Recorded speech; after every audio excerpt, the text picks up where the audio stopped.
Bienvenue dans le podcast Se traiter en première classe, où chaque épisode est une invitation à explorer le voyage le plus significatif de ta vie, celui vers la version de toi-même qui te rend humble et fier.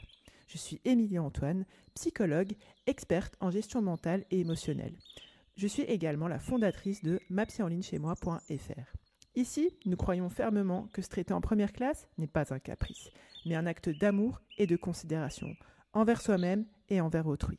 Dans ce podcast, je te donne des clés pour dépasser tes croyances limitantes, tes blocages, tes autosabotages et faire évoluer ton mindset et ta gestion émotionnelle sans souffrir et sans galérer. Ensemble, nous allons dénouer les nœuds qui t'empêchent d'être une femme plus confiante, plus sereine, plus épanouie. Avec ma méthode innovante, testée et approuvée, qui allie la profondeur de la psychologie, un coaching de déclic impactant, garantie sans blabla, new age sectaire ésotérique, je t'apprends et t'accompagne pour que tu puisses développer une relation saine et authentique avec toi-même et avec les autres. Se traiter en première classe commence maintenant. Bienvenue dans ce 9e épisode du podcast Se traiter en première classe. Dans cet épisode, je vous partage un co-live que j'ai animé avec Nora de l'association Working Girl. Dans cet épisode, vous allez profiter de cette interview où on parle du mindset, comment développer un mindset d'entrepreneuse. Donc on parle des différentes croyances limitantes, des challenges, de tout ce que ça représente de développer un mindset qui nous permet de se développer professionnellement, développer son mindset d'entrepreneuse ou de chargée de projet. Je vous laisse en profiter. C'est parti! Émilie. Bonjour, je suis là, effectivement, je suis bien arrivée. Merci pour votre patience. Merci à toi d'être parmi nous. C'est un plaisir. Bienvenue. C'est un plaisir. Merci d'avoir répondu à mon invitation. Avec plaisir. Voilà, donc je confirme que tu m'entends bien. J'espère que c'est le cas aussi pour toutes nos invités qui sont là. Moi, je t'entends super bien. Est-ce que toi, c'est OK aussi au niveau du son? Ouais, c'est parfait. OK, super. Du son et d'une jolie vue aussi derrière. T'as vu, j'ai fait ça bien, hein. J'ai préparé un petit visuel et tout. Voilà, c'est sympa. Merci beaucoup. Pour celles qui te connaissent pas, je te laisse te présenter, comme ça, qu'on fasse connaissance. Nous, on est l'association Working Girl, nous, on accompagne les femmes entrepreneuses dans leur projet entrepreneurial. Et tu es Émilie Antoine de Ma Psy en ligne. Je te laisse te présenter mieux que moi, que ma présentation. Effectivement, je m'appelle Émilie Antoine. Alors, je suis psychologue de formation, spécialisée plutôt en psychologie sociale des processus cognitifs. Alors, en gros, si je vous le dis en langue française normale, ça veut dire que je m'intéresse un peu à tout ce qui se passe dans notre tête et comment ça rejaillit dans nos comportements, que ce soit dans les sphères personnelles, professionnelles, etc. Entre guillemets, dans ma vie professionnelle, moi-même, je suis entrepreneur depuis 2011. Puis, j'ai créé mapsyenlignechaismoi.fr en 2013. Ensuite, j'ai fondé vraiment Ma Psy en ligne chez moi en mode entreprise et du coup, je suis à la tête de cette entreprise qui compte plusieurs personnes depuis 2020. Et aujourd'hui, je me consacre d'une part à faire tourner mapsyenlignechaismoi.fr, à superviser des professionnels de la psychologie, à faire de la formation en psychologie en coaching, ainsi que mes collaboratrices psychologues. Et j'ai également créé le programme signature de coaching sur 6 mois qui s'appelle le Bootcamp Ma Psy Campus, qui aide les femmes à dépasser leurs blocages psychologiques et leurs croyances limitantes en éliminant le manque d'estime de soi et de confiance à long terme et en obtenant une meilleure connaissance et maîtrise d'elles-mêmes pour repartir sur de bons rails. Oh, alors c'est magnifique. C'est vrai, quand tu le dis comme ça, c'est énorme. C'est tout ce qu'on recherche justement. Je pense que toute femme qui entreprend ou même qui entreprend dans sa vie personnelle, justement, c'est ce dont elle a besoin. Mais c'est vrai que c'est vaste. On va essayer d'en parler un peu autant que possible. Donc notre sujet aujourd'hui, c'est d'acquérir un mindset positif. Le mindset, on en parle beaucoup. Mindset, voilà, il y a du coaching, il y a de l'accompagnement, il y a plein de choses sur le mindset. Mais qu'est-ce que c'est vraiment et comment acquérir au fur et à mesure, parce que c'est vrai que des fois on a l'impression qu'il y a une solution miracle.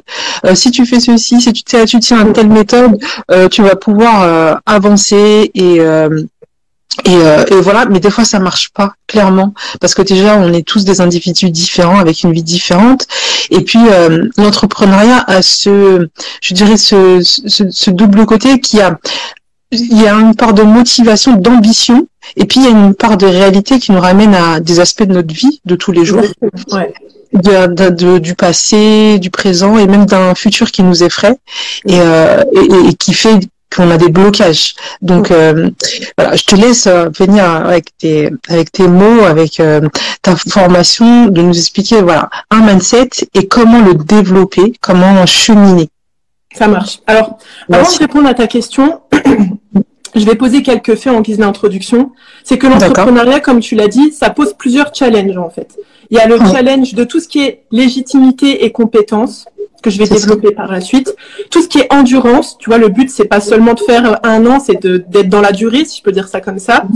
Tout ce qui est autour des valeurs et de la reconnaissance, des relations sociales, puisque forcément, quand tu es dans le monde professionnel de manière générale ou entrepreneuse, bah, tu es amené à interagir avec des autres êtres humains. Et aussi, ça fait écho à ce que tu viens de dire, à l'équilibre vie perso et professionnelle. C'est normal. Alors, pour celles qui nous suivent, excuse-moi, je sors du Covid, donc du coup, je vais des fois faire des petits bruits pas très glamour. Je t'en prie. En tout cas, comme salam. Pour celles qui sont là, je veux bien que vous nous mettiez, vous, en commentaire, qu'est-ce que vous avez consciemment comme blocage lié au fait d'entreprendre. Dans le mindset d'entrepreneuse, consciemment, qu'est-ce qui vous vient quand on vous parle justement des blocages liés au mindset d'entrepreneuse? Et je veux bien voir vos réponses en commentaire, si vous voulez bien. Déjà, sachez que avoir des craintes et quand on sort justement de sa zone de confort comme ça, c'est le signe qu'on est en train d'évoluer en fait. Tu vois, d'avoir des peurs, d'avoir des blocages, etc. Quand tu te confrontes à ça et que tu te rends compte que tu en as, bah, c'est que tu es en train d'évoluer en tant que personne. Donc finalement, c'est une bonne nouvelle. Pour le premier point, après, bah voilà, va falloir poser les choses entre guillemets de manière bienveillante et pragmatique pour en faire quelque chose et pas pour juste être bloqué dans sa peur, dans ses blocages, tu vois, dans ses croyances limitantes. Et justement, pour pouvoir faire les causes, poser les actions qui vont nous permettre d'avoir ce mindset justement là d'entrepreneuse. Après, c'est vrai que là, je vais vous axer mon intervention sur l'entrepreneuriat, mais réellement, franchement, c'est valable dans tous les aspects de la vie d'une femme. Vraiment, c'est quand vous faites ce travail-là sur vous, ça va profiter sur tout en fait. Et bien sûr, en l'occurrence, sur le côté entrepreneuriat, parce que je pense que l'entrepreneuriat c'est vraiment un catalyseur, tu vois, de tout ce que tu as en tant que personne en fait, qui va se retraduire en fait dans ta vie. Complètement. Et je pense que c'est peut-être plus poussé pour une femme. Je crois que ça mêle aussi des émotions, des responsabilités en tant que femme. Hein, je parle bien parce que c'est vraiment on balance entre plusieurs fonctions entre guillemets et émotionnellement et psychologiquement c'est vraiment très lourd à porter, sincèrement. Ouais, complètement. Et je pense que du coup, avec toutes les fonctions dont tu parles, bah il y a le poids des responsabilités. Tu vois, il y a la charge mentale, le poids des responsabilités, et de comment justement tu vas, au vu de tout ce sur quoi toi-même tu t'attends et que les autres t'attendent, bah tu vois ce poids et cette responsabilité, et toi comment tu vas te sentir légitime et compétente, tu vois, à rentrer sur le marché professionnel ou à te lancer après avoir acquis des compétences. Et souvent on voit deux choses entre guillemets un petit peu extrêmes qui arrivent. C'est le cas du syndrome de l'imposteur qui est très connu. Tu vois, c'est en gros c'est que t'aies fait une formation ou pas, des études ou pas, des diplômes ou pas, il y a un décalage entre ce que tu sais faire et ce que tu crois que tu sais faire. Et là, souvent, on parle du cas du syndrome de l'imposteur. Mais il y a autre chose qui peut venir en ligne de mire, c'est un peu l'inverse, ça s'appelle le syndrome de Peter. C'est quand t'es pas à ta place, en fait. Soit t'es en dessous de là où tu devrais être, soit t'es au-dessus, entre guillemets, de là où tu devrais être, d'un point de vue, tu vois, hiérarchique ou de compétence. Donc, tu vois, c'est un fait, c'est-à-dire que c'est une réalité. C'est une réalité en entreprise. Si t'es pas à ta place, quand je te dis t'es en dessous ou t'es au-dessus, il n'y a pas de jugement de valeur. Hein. C'est juste l'idée que t'es pas à ta place en fait. Et l'idée est comment dirais-je pour que ce soit pour contrebalancer le syndrome de l'imposteur ou le syndrome de Peter, l'idée c'est vraiment de se connaître et de savoir, tu vois, qui tu es. Qu'est-ce que tu sais faire? Qu'est-ce que tu aimes? Souvent, tu vois, c'est des croyances limitantes du genre, je me sens incapable, je ne sers à rien, si j'échoue, c'est la honte. Ou alors, tu vois, dans l'autre extrême, tu as aussi des choses du genre, tout doit être parfait, je dois réussir à tout prix. Et le à tout prix, il est aussi des fois au prix de où est-ce qu'elle est vraiment ta place. Tu vois ce que je veux dire? Moi, je comprends. Mais là, je pense que, sincèrement, ça, je le vois tout à fait, je le comprends, je le vois chez moi, je le vois en tant qu'entrepreneur, je le vois chez les femmes qu'on accompagne. Mais comment on fait? Tout ça, c'est un bagage qui vient de très loin, en fait, depuis la tendre enfance, de l'école, de la culture, du milieu social dans lequel on a évolué. Et puis un jour, on se dit, je veux devenir entrepreneuse. Et du coup, on est confronté à tout ça. Comment on chemine, vraiment, c'est vraiment la clé. Parce que c'est tout fou. Tu vois, je comprends tout à fait. Comme tu l'as dit, tu vois, il y a divers paramètres. Éducatif, familial, sociétal, culturel, tu vois vraiment tout ça qui revient. En fait, l'idée c'est vraiment, tu vois, de se poser à un moment donné et se dire déjà qui je suis, d'où je viens et comment ce que j'ai reçu en termes d'héritage a impacté ma manière de me percevoir. Et tu vois bien précisément sur la question de la légitimité et des compétences, l'idée c'est vraiment de venir développer de l'objectivité sur ces compétences. Et de développer un rapport proactif à son développement professionnel ou personnel. Qu'est-ce que j'entends par là? C'est que tu vois souvent quand tu es débordé par tes peurs, tes croyances limitantes, tes blocages, c'est comme si tu mets, alors ça va surprendre beaucoup de personnes, mais on met de l'ego là où il y en a pas en fait. Tu vois ce que je veux dire, c'est que l'idée là, c'est de mettre de côté son ego dans le sens qu'on va pas faire en fonction des doutes et des peurs, mais bien aller vers les faits concrets. Concrètement, qu'est-ce que tu aimes? Concrètement, pourquoi tu as de l'appétence, en fait? Tu vois, qu'est-ce qui est facile pour toi? Est-ce que c'est écrire? Est-ce que c'est parler? Est-ce que c'est enseigner? Est-ce que c'est créatif? Tu vois, c'est vraiment aller sur les faits, en fait. Qu'est-ce que tu aimes? Qu'est-ce que tu es en capacité de faire? Qu'est-ce que tu veux apprendre? Parce que des fois, tu as envie de te lancer, tu vois, mais tu as besoin de compétences. Qu'est-ce que tu as envie d'apprendre et comment tu peux acquérir, étape par étape, concrètement, ce savoir, cette science, cette connaissance, cette compétence? Alors là, excuse-moi, juste, je te coupe 2 secondes. Alors, on va peut-être se confronter à des personnes qui vont se dire, mais moi, je fais rien de spécial, je sais rien faire ou rien du tout. Et même des fois, quand elles ont des réelles compétences, c'est-à-dire que pour elles, c'est des choses qui sont acquises dans le temps, mais je veux dire qu'elles sont accessibles à tous. C'est très réducteur en fait. Elles vont être très très réductrices sur leur capacité. Moi, il y a peut-être des choses aussi du quotidien. Je vais parler de ma personne, par exemple. Je vais te dire, moi, je suis une fille très organisée. D'accord. Et pour moi, c'est quelque chose de naturel, mais c'est pas c'est pas quelque chose d'exceptionnel. Je vais te dire, non, je vois pas ce que je pourrais en faire, quoi. C'est pas possible. Donc là, en fait, ce que j'entends à travers tes propos, c'est qu'il faut mettre tout à plat. Il faut mettre tout à plat, en fait. En fait, on n'est pas en train de Ouais, excuse-moi de pas couper.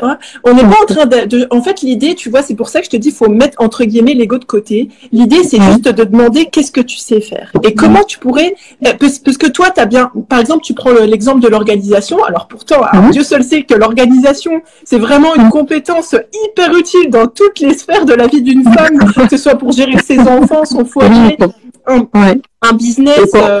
Tu vois, je vois pas ça comme ça chose d'exceptionnel. Je me dis qu'il faut l'être. Alors voilà, c'est ça. Tu vois. Et en fait, tu vois, c'est aussi toutes ces injonctions de, tu sais, c'est la différence souvent entre il faut faire les choses et je choisis de faire les choses. Parce que quand t'es dans il faut, t'es pas dans comme en anglais ils disent empowerment. Je trouve jamais l'équivalent en français. Mais tu sais, c'est comme si t'as pas conscience en fait de ce que t'es en capacité de faire. Après que ce soit que tu en fait, on retire de l'équation. Est-ce que c'est génial ou est-ce que c'est pas génial? Est-ce que c'est exceptionnel ou est-ce que c'est pas exceptionnel? Ça, entre guillemets, on retire de l'équation. Juste, on se pose et on se dit, dans mon quotidien, qu'est-ce que j'utilise comme compétence? Par exemple, tu vois, il y a des femmes qui sont extrêmement bonnes pour planifier. Je te dis des trucs vraiment basiques du quotidien. Planifier une semaine de repas, faire les courses en conséquence et organiser son temps dans la journée pour cuisiner. Ça, c'est un truc de fou. C'est pas tout le monde qui réussit à faire ça. Je le fais et je trouve pas ça exceptionnel. Je te parle en toute franchise. Mais est-ce que tu penses que toutes les femmes sont en capacité de faire ce que tu fais? Je pense que c'est accessible, sincèrement. Oui. Je pense que c'est une question de volonté. Mais alors voilà, alors la question c'est pas de se dire est-ce que c'est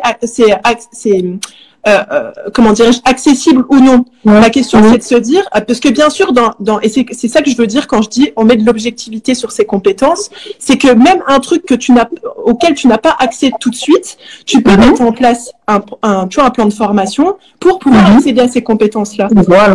Oui. Ouais, c'est vraiment, tu vois, essayer d'être objectif et de se dire, tu sais, c'est un peu, des fois, d'ailleurs, il y a ce blocage souvent, tu vois, cette croyance limitante que si on reconnaît nos qualités, on va commencer à avoir la grosse tête, tu vois, assez on se sent plus, tu sais, on mélange un petit peu, il y a beaucoup de croyances limitantes sur ça, et du coup, souvent, je remarque que les femmes, elles osent pas, tu vois, reconnaître leur petite victoire du quotidien, tu vois, ou leur accomplissement du quotidien, parce qu'elles se disent, bon, ça va, c'est pas un truc de ouf, n'importe qui peut le faire. Oui, ok, n'importe qui peut le faire, mais toi, tu sais le faire, en fait.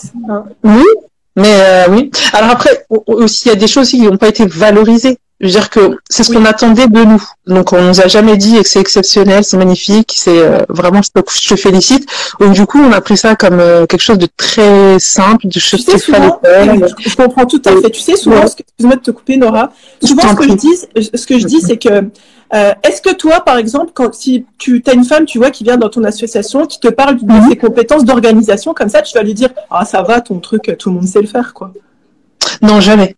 Bah, pourquoi tu te parles comme ça, alors? Bah, je pense que sincèrement, des fois, on est son propre bourreau, hein. On va pas se mentir. Et souvent, on agit avec les autres en leur donnant des propos qu'on voudrait entendre envers soi-même, en fait. Donc, quand une femme vient vers nous, et sincèrement, j'entends ces femmes, j'entends des projets magnifiques, j'entends des femmes exceptionnelles, j'entends des femmes avec un parcours parfois vraiment qui pourrait être vu de l'extérieur assez destructeur, mais qui quand même malgré tout elles ont une énergie, une force de se dire ah non, bon allez, c'est pas grave, aujourd'hui on reprend sur de nouvelles bases, on y va. Et moi, ces femmes, elles me donnent les larmes aux yeux parce que je me dis c'est magnifique et je pense que toutes les femmes vraiment ont cette capacité d'aller toujours plus loin, de se donner les moyens, mais en réalité elles luttent avec elles-mêmes aussi. Je dirais pas, excuse-moi de te couper, Nora, je dirais pas qu'elles luttent avec elles-mêmes, je dirais qu'elles luttent avec leurs blessures et leurs traumatismes, en fait. Ah bah, tout à fait. C'est encore mieux dit. Voilà, c'est exactement ça. En fait, c'est une lutte permanente parce qu'il y a des choses qui reviennent à l'esprit. Et du coup, c'est ça qui va nous bloquer. Alors aujourd'hui, je vais faire un pas. Je vais me dire que, allez, j'ai réussi à contacter des professionnels, j'ai réussi à faire ceci. Et puis d'un coup, je me retrouve avec ces pensées assez négatives qui vont cheminer tout doucement dans ma tête, qui vont me dire, puis souvent quand on est entrepreneuse ou entrepreneur, on est assez isolé parfois. On se laisse un peu enfermer dans sa bulle parce qu'on essaie de monter un projet, on se dit il faut que je me donne les moyens, et puis ça rôde là autour de nous, tu vois, un peu comme ça, comme dirait comme on dit en arabe, le souhait, c'est autour de nous là, et on se dit mais comment je dépasse ça, comment j'arrive à garder un mindset positif et me dire c'est pas grave, on arrive, je peux le faire. Bah, alors, je pense que une partie, enfin, c'est ce que je développe dans le bootcamp Ma Psy-Campus, mais je vais te donner, tu vois, les grandes lignes, si je peux dire ça comme ça. Déjà, tu vois, tu as dit beaucoup de choses, c'est-à-dire que tu as fait référence à la vie que tu as eue, enfin, la vie qu'on a eue de manière générale, la vie que tu as eue, la vie qu'on a eue. Et souvent, effectivement, notre enfance, notre adolescence, les expériences qu'on a vécues, tout ça, ça participe de la représentation que tu as de ta personne, de comment tu fais ce que je te disais là, comment tu es légitime, comment tu es compétente, etc. Tout ça, ça joue. Donc l'idée déjà, c'est du vois t'as dit tout à l'heure, c'est pas grave quand t'as référé au passé. Bon alors tu sais, moi je vais grave dans le détail, j'écoute tout et je ressors tout le temps les mots, tu vois. T'as dit c'est pas grave. J'ai bien l'impression. C'est le côté psychologue. Oui. Mais tu sais, en fait, c'est ok, c'est pas grave, ok, t'en es pas morte, ok, on n'en est pas morte, mais c'est important en fait. C'est important parce que ça a du poids et ça a de l'impact dans la femme que tu es. Alors quand je dis tu, je m'adresse à tout le monde, hein, pas spécialement à toi, mais dans la femme que tu es aujourd'hui, ça pèse et ça compte. Donc l'idée, c'est vraiment, tu sais, c'est pas, on sort souvent, on a peur de faire un travail, que ce soit de la psychologie ou du coaching. Bon, il y a plein de raisons, mais une qui ressort souvent, c'est, ça sert à rien de remuer le passé. En fait, on n'est pas en train de remuer, et ça, c'est une grosse croyance limitante, et c'est un truc qui vous empêche de construire un mindset, comme tu dis, positif. Tu vois, pour moi, il y a deux mindsets que de positif, de toute façon. Mais ça nous empêche parce que, en fait, l'idée, c'est pas de remuer le passé pour se faire du mal. L'idée, c'est de réintégrer, si je peux dire ça comme ça, de redigérer correctement son passé. Parce que quand t'es enfant, quand t'es adolescente, quand t'es une jeune femme, t'as pas les outils pour comprendre les tenants et les aboutissants de ce qui est en train de se passer. Et du coup, dans ta compréhension de ce que tu es en train de vivre, c'est comme si ton cerveau, si tu veux, ton âme, elle encode elle digère pas les choses de la bonne manière. Et suite à ça, des blocages, des croyances limitantes sur soi, sur qui on est, sur ce qu'on mérite, les compétences qu'on a réellement. Et l'idée, tu vois, c'est vraiment de faire un bilan, entre guillemets, de mettre tout ça en perspective pour vraiment redigérer les choses. Alors, je te dis pas que c'est facile et que ça prend pas de l'énergie. C'est pas ce que je suis en train de dire, mais c'est un investissement. Tu le fais une fois, tu sais le faire, parce que vraiment ce que je donne aux femmes, c'est des outils, c'est des méthodologies pour qu'elles s'approprient tout ça en fait, tu vois, qu'elles fassent ce bilan et qu'elles savent penser avec les bons mécanismes, si je peux dire ça comme ça. Tu vois, c'est vraiment un travail entre guillemets en profondeur, si je puis dire, pour que justement une fois que tu vois une fois que t'as ce cercle vertueux, tu vois, de comment tu penses, de ce que tu laisses rentrer dans ta tête, parce que comme tu dis toujours, comme tu as dit tout à l'heure, tu parlais des wasawis, en arabe, on va dire, en français, tu sais, c'est les pensées, on appelle ça les pensées intrusives, les pensées négatives, etc. Ben souvent, tu vois, tout ce qui a été, c'est comme les disquettes qu'on t'a mis, en fait, c'est un peu dans ta tête. Et c'est le passé qui ne disparaît pas. Enfin, quand on dit, comme tout à l'heure, tu as employé la phrase, excuse-moi, quand tu disais, il faut laisser le passé derrière soi, mais en fait, il a jamais disparu, il est là.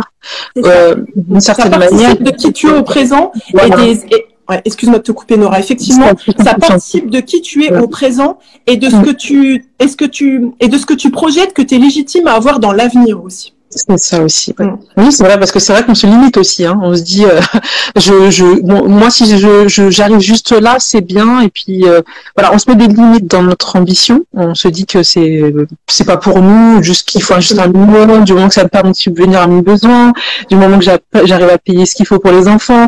Et voilà. Et souvent, en plus, on le fait pour de bonnes raisons, c'est-à-dire on le fait en se disant qu'il faut avoir de l'ambition. Mais c'est vrai que dans l'idée de réussir pour les siens, pour sa famille, pour ses enfants, tu vois, on s'accule pas totalement dans cette réussite. Alors franchement, c'est hyper intéressant, j'aime trop ce que tu dis, parce que tu vois, je suis pour et je suis contre ce que tu dis. C'est-à-dire que moi, je trouve ça hyper noble, tu sais, de vouloir avoir de la réussite professionnelle, financière, etc., pour soutenir sa famille et tout. C'est vraiment quelque chose auquel je crois, tu vois, et vraiment, moi, je travaille aussi avec cette intention-là. Et je pense que c'est quelque chose qu'on retrouve beaucoup, c'est chez les personnes qui sont issues de l'immigration. Parce que tu vois, il y avait cet espoir, les gens qui partaient dans des pays où il y avait plus où c'était perçu qu'il y avait plus de possibilités, d'évolution possible, etc. Ils ont un peu ce poids, tu vois, sur les épaules de, voilà, il faut qu'on fasse quelque chose pour notre famille, faut envoyer au pays. Tu vois ce que je veux dire? Il y a cette charge. Tu grandis, tu te construis en étant dans cette responsabilité-là, et tu te mets de côté. Et du coup, effectivement, mais l'un n'empêche pas l'autre. C'est-à-dire que c'est un truc que je travaille aussi dans le bootcamp, ma psycho-campus, c'est cet équilibre, tu vois, entre je pars de moi, tu sais, à l'instar un peu de quand tu voyages. Alors, Milly, elle part un peu dans tous les sens des fois, mais tu sais, quand tu voyages en avion, on te dit d'abord tu mets le masque à oxygène sur toi et pour pouvoir après le mettre sur ton enfant. Ben, c'est là l'idée, en fait. C'est vraiment, moi, je suis pas dans le réflexe. Tu dis d'abord mon bébé et après c'est moi, quoi. Mais toi, quand t'es maman, tu sais, ton cerveau, il fait un tour sur lui-même. Tu dis comment? Mon enfant d'abord. Moi, c'est pas grave s'il ne survit pas, mais au moins lui. Mais c'est une logique. C'est vrai que il faut penser à soi. Mais alors là, comme tu le disais, quand on est issu de l'immigration, en tout cas, c'est vrai que le groupe prend le dessus. Clairement. Voilà, l'individu, il est vraiment en retrait. Il est. Je pense parce qu'il y a beaucoup de croyances limitantes tu sais, sur si tu es trop dans l'ego, être trop dans le neuf, etc. Il y a beaucoup de croyances limitantes en mode. En fait, si tu en fait, c'est comme si c'est soit, comme tu as dit, le groupe, full focus sur le groupe, soit l'ego, l'individu. Et en fait, l'idée, c'est de trouver un équilibre. Tu pars de toi, tu prends soin de toi, tu te fais un mindset, etc. Pour toi, tu peux faire kiffer à ta famille, y a pas de problème. Mais c'est aussi, tu vois, et justement, ça fait partie du deuxième point que je voulais développer, pour être dans le long terme, dans l'endurance, tu vois, tu pars de toi pour justement apporter à l'entourage. Mais l'idée, c'est pas de faire le déni de soi, de s'oublier, tu vois, de plus calculer pour être à fond les autres. Tu sais, t'es un peu dans ce qu'on appelle le syndrome du sauveur, en fait, et tu t'oublies complètement en tant que personne. Ce qui arrive très souvent. Surtout les femmes. Oui, nous déjà en tant que femmes, mais en plus quand on est aussi de certaines cultures, c'est carrément un mode de vie. Malheureusement, c'est vraiment, je pense pas à moi. D'abord mes parents, d'abord mes frères et sœurs, d'abord qui on veut, mais pas moi. pas moi. Et puis tant que eux ils sont heureux, bah ça va. Je dois ça veut dire c'est leur bonheur qui me fait vivre, alors qu'en vérité je suis pas du tout en acte d'expression avec moi-même, et souvent ça mène très loin, hein. Ça peut mener à des états de dépressifs, de grande déprime, et ainsi de suite, de burn-out, et tout ce qu'on veut. Il y a juste Tariq qui nous dit, ça m'a écouté, mes sœurs, il faut faire la paix avec son passé et ses blessures afin d'avancer plus sereinement dans l'entrepreneuriat. Inch'Allah. C'est vrai, mais justement c'est ce qu'on est en train d'aborder. Pour faire la paix, c'est pas instinctif, en fait. C'est pour la paix, il faut vraiment regarder, comme tu as dit, il faut vraiment mettre les choses à plat et regarder tout ça, sincèrement. Et ça, c'est la seule manière de pouvoir vraiment avancer, se confronter avec nos blessures, vraiment aller les regarder, se dire, mais quel enfant j'ai été, mais quel adolescent, quelle jeune femme je suis devenue, qu'est-ce que je voudrais faire pour moi, qu'est-ce que j'aime pas. C'est des questions extrêmement lourdes, mais en même temps nécessaires, parce que même quand on veut évoluer dans un milieu professionnel, surtout dans l'entrepreneuriat, ce qu'on va donner, c'est beaucoup de soi, en fait. Et si on se connaît pas, bah, en fait, on n'a pas grand-chose à offrir, je pense. Mais c'est ça.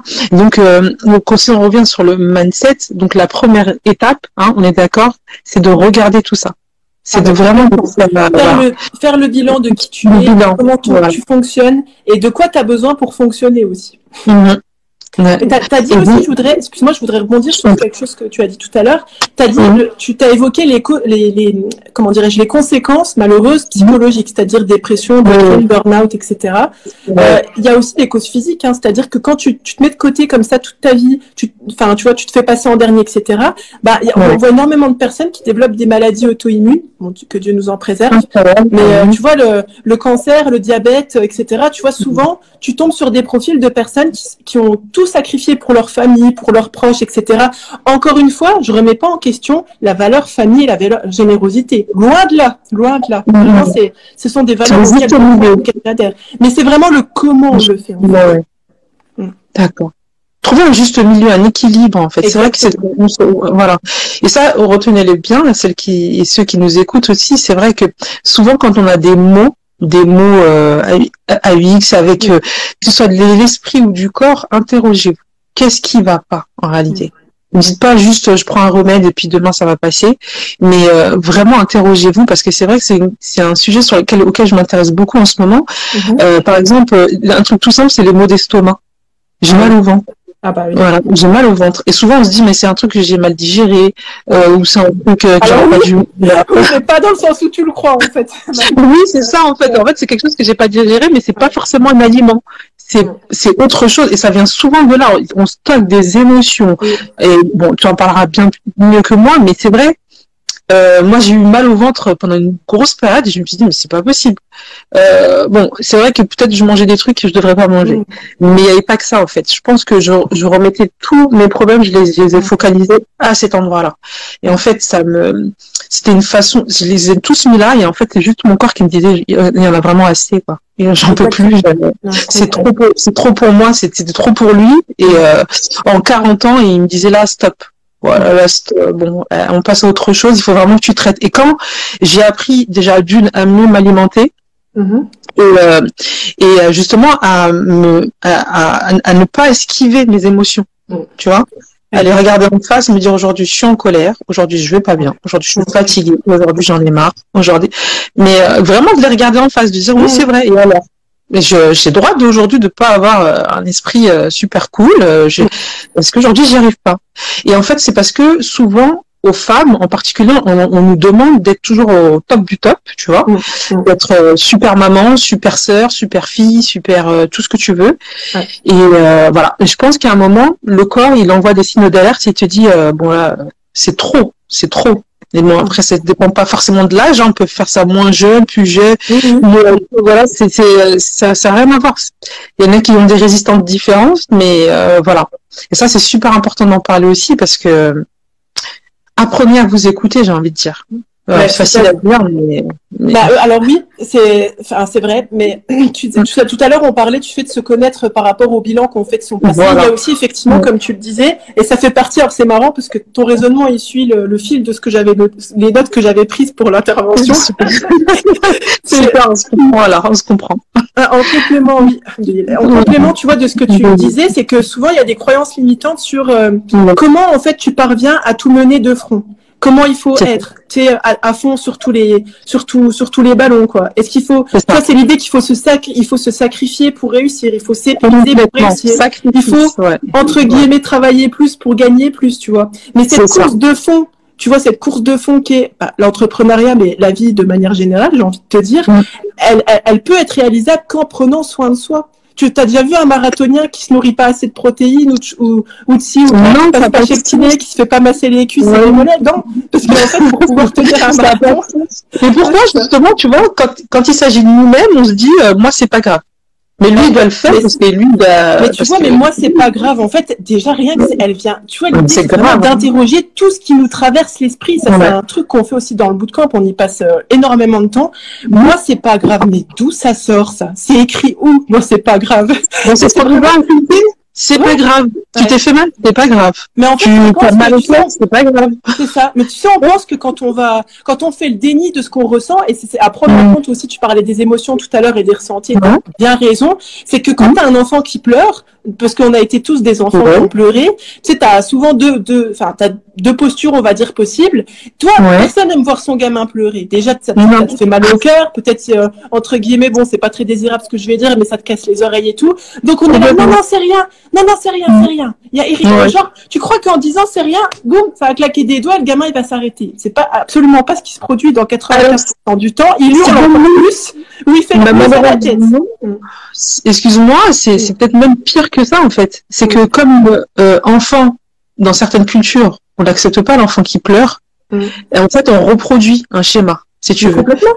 Quand l'enfant pleure, ça stresse. C'est-à-dire, mais il a besoin de pleurer pour un truc aussi futile à nos yeux d'adultes, hein, on va dire.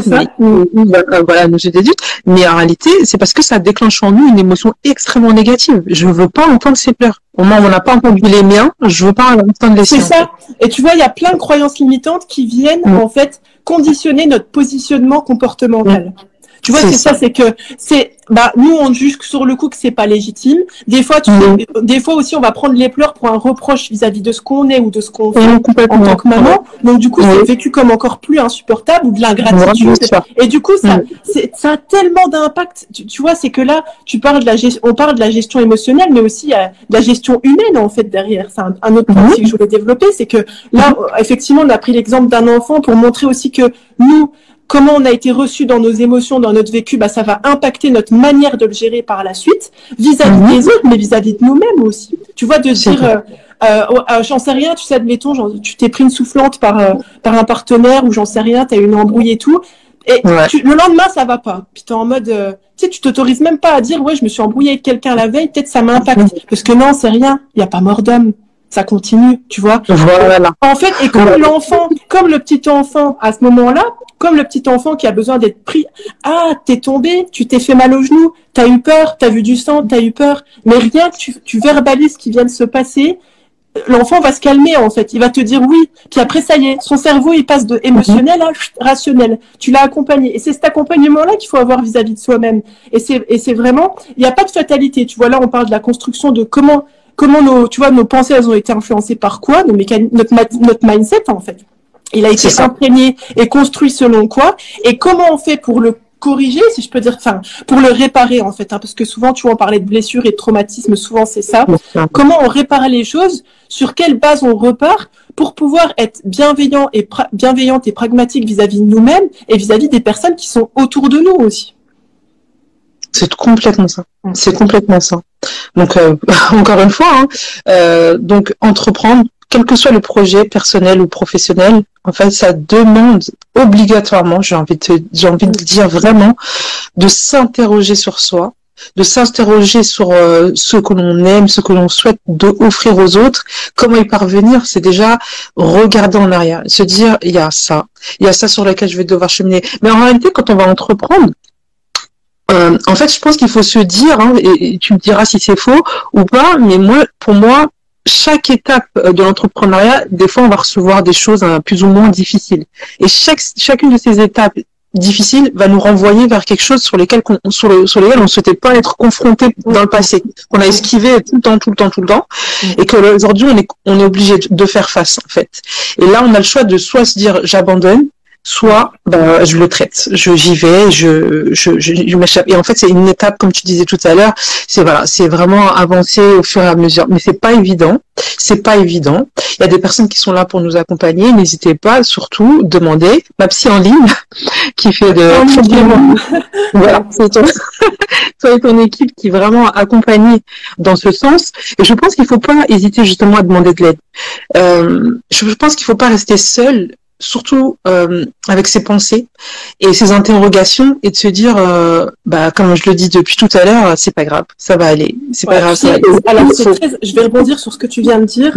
Alors effectivement, tu sais, il y a le fait de connaître et d'accompagner ses hauts et ses bas, ses up et ses down, tu vois, pour pouvoir être dans l'endurance, d'être à l'écoute de son mental, de ses émotions et de son corps comme étant des boussoles et pas des facteurs de reproche. Et ce que je voulais aussi ajouter par rapport à ce que tu viens de dire, attends, l'idée vient de m'échapper. Ah oui, voilà, c'était le fait de se dire, tu sais, de se faire accompagner. Tu sais, c'est aussi pour ça que j'ai créé, tu vois, ce coaching de groupe. En fait, le bootcamp Petit Campus, c'est un coaching de groupe. Il y a un groupe privé avec psychologue de l'équipe. Pour que les gens comprennent, parce que tu en parles, mais c'est vrai qu'on ne sait pas trop. Parce que, alors pourquoi je t'en parle à ce moment-là? Parce que tu as dit, tu vois, on se rend compte, on n'est pas seul en fait, et qu'on n'est pas les seuls à avoir certaines pensées, certaines croyances, certains blocages. Et c'est ça que j'aime bien dans le coaching de groupe, outre, tu vois, le côté groupe soutien, t'es avec des femmes qui sont dans la même optique que toi. Franchement, c'est pas donné à tout le monde, tu vois, d'avoir un entourage avec qui tu es dans la même optique, tu vois, de développement, que ce soit au niveau personnel ou professionnel, etc., où tu peux, tu vois, avoir toujours des conversations hyper passionnantes, profondes, etc. Moi, c'est un truc que je kiffe personnellement et professionnellement. Et aussi, tu sais, il y a une grosse plus-value quand tu es dans un coaching de groupe. Alors, nous, ce qu'on fait, 2 fois par mois, dans les paires des mois, on fait des coachings de groupe où, en fait, les participantes envoient toutes leurs questions via un Google Form, et moi, je réponds à toutes les questions en groupe. Et en fait, c'est trop bien parce que déjà, tu vois, souvent, elles sont dans leur réflexion, tu vois, elles font leur bootcamp et elles se disent des trucs, mais tu sais, elles s'osent pas trop, enfin, tu vois, affirmer. Et là, de se dire, ah, mais elles se posent la même question que moi.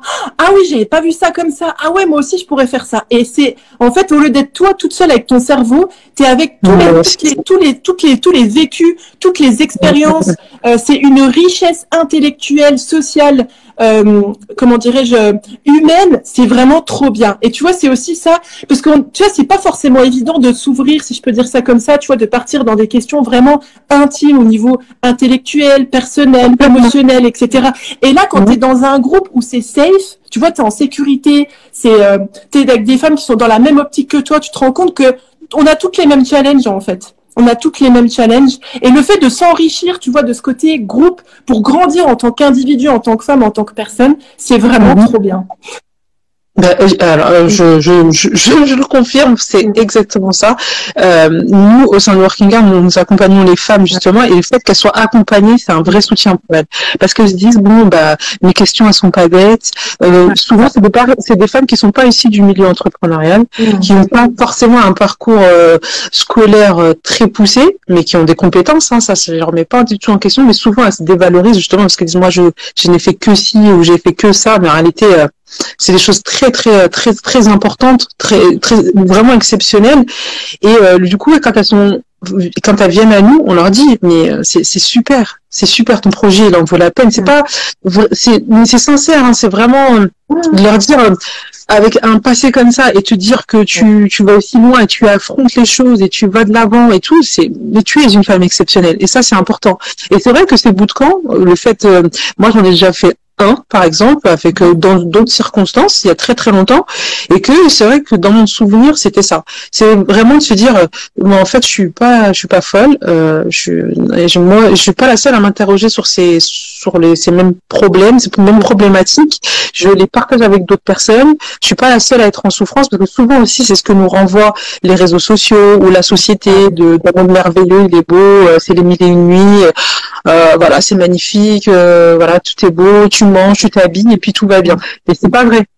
Il y a des choses beaucoup plus profondes et qu'il faut traiter, sur lesquelles il faut parler, sur lesquelles il faut mettre des mots, et ça c'est important. Donc je vous invite à suivre les bootcamps, voilà, sincèrement. Est-ce que tu peux nous en dire un peu plus sur justement de la manière dont tu accompagnes au sein de ces bootcamps, Émilie? Oui, alors le bootcamp Ma Psy Campus, c'est un coaching, c'est une expérience qui dure 6 mois, où pendant 6 mois justement on traverse 6 modules qui visent à faire le bilan, comme on disait tout à l'heure, se réconcilier avec son fonctionnement, ses émotions, la maîtrise de sa personne. Il y a un module où on se consacre vraiment à rentrer dans les blocages, les croyances limitantes, les peurs, tu vois, à faire le bilan justement, à se réapproprier, tu vois, ce qui se passe dans notre tête, si je peux dire ça comme ça. Il y a un module où aussi on travaille sur la prise de décision, la charge mentale. On travaille aussi sur tout ce qui est communication, relationnel. Enfin, comment dirais-je, c'est vraiment un outil qui permet de repartir sur des bonnes bases, tu vois, où je donne des méthodologies, des outils. Je donne, tu sais, je suis pas quelqu'un qui parle 2 heures pour dire un truc, je peux dire en 5 minutes. Donc c'est vraiment des formats courts, impactants, où on a les bootcampeuses font des exercices, on partage pendant les coachings de groupe sur les exercices, sur le groupe privé, on se motive, tu vois, on est solidaire, etc. Donc c'est vraiment, il y a des masterclass, il y a du coaching de groupe, il y a de la formation en ligne. Donc, c'est très large. C'est très large.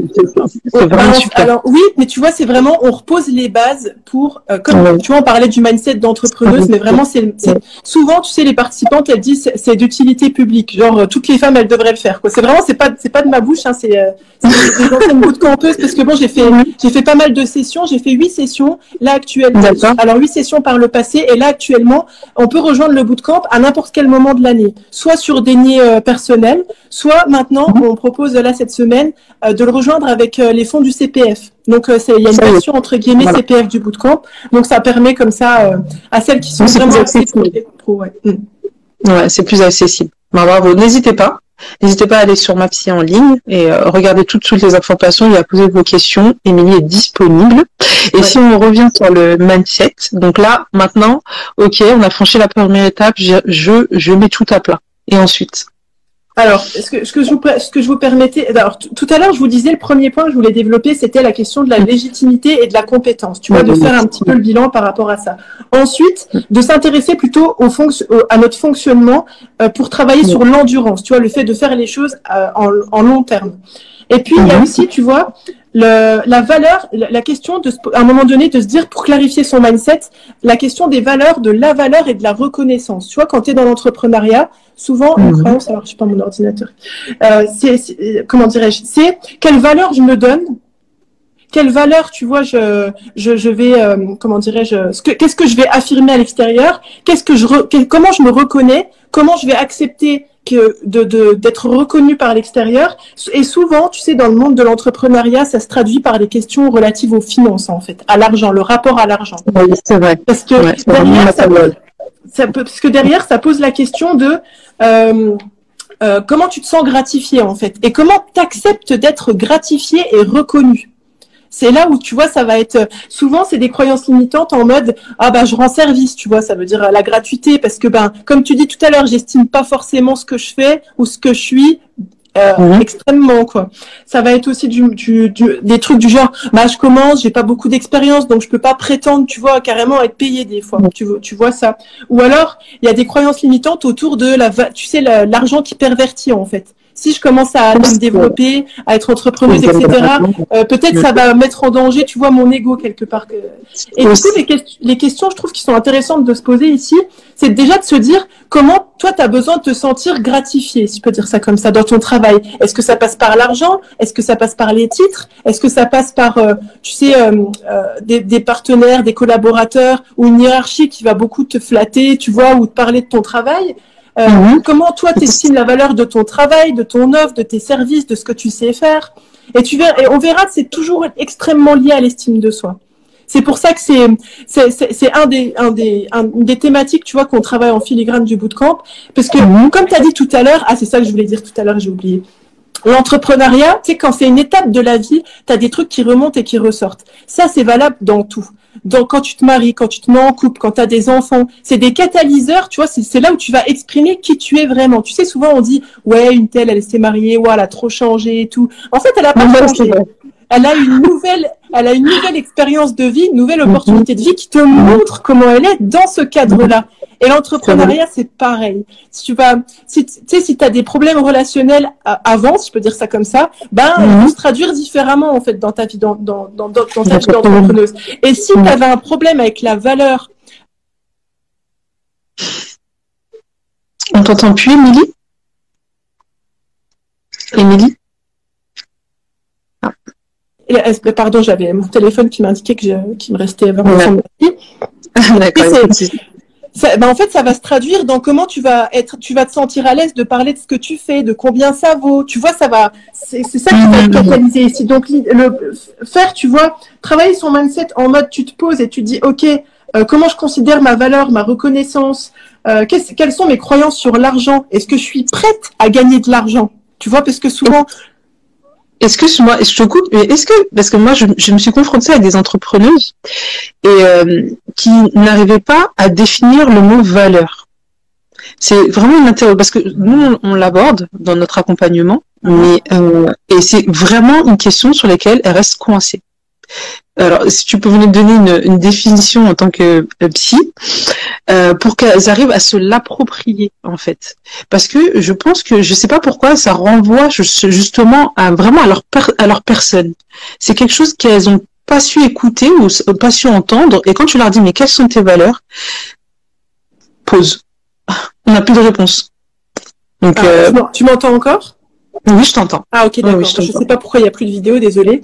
En fait, je pense que quand tu poses cette question-là à quelqu'un et que la personne ne sait pas te répondre, manifestement, elle est complètement coupée d'elle-même, quoi. Tu vois, je te connais pas en tant que personne. Parce que, tu sais, quand elle creuse un peu, elle trouve c'est quoi leur valeur quand tu leur donnes des exemples, etc. Mais là, c'est quand même un gros indicateur quand tu sais, parce que inconsciemment, on agit nos valeurs.